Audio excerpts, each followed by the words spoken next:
Hai guys, sekarang saya berjumpa dengan seorang pelakon wanita yang katanya sekarang dia nak akan kahwin. Kita bersama dengan Yana Sasuddin. Apa khabar? Hai, baik. Dengan cerita sekarang nak melangsungkan perkahwinan dengan si dia akhirnya telah pun diumumkan. Jadi boleh tak ceritakan sikit macam mana persediaan you? Sudah macam biasa tapi kelah kabut sikit sebab persediaan perkahwinan tu daripada tak tempoh dilamar dan tarikh nikah tu macam cepat sangat kan.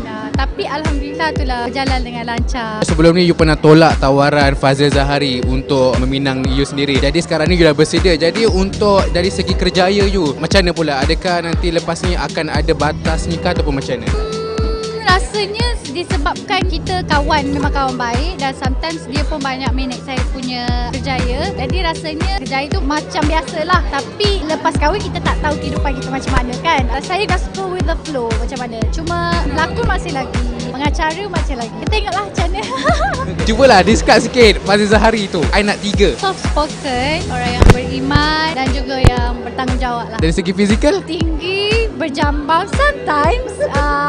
And then dia kemas lah, bersih depan bersih. Jujurnya dia ikhlas, nampak dia ikhlas kan. Sebab memang saya kenal dengan dia, dia pun kenal saya daripada zero, daripada tak ada apa-apa dalam industri ni kan. So walaupun percubaan dia untuk merisik, tapi passion dia untuk menunggu saya tu yang membuatkan saya buka mata lah.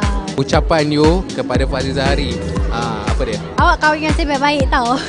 Kalau tak saya kick awak. Bini tu gangster lah ni. Okay.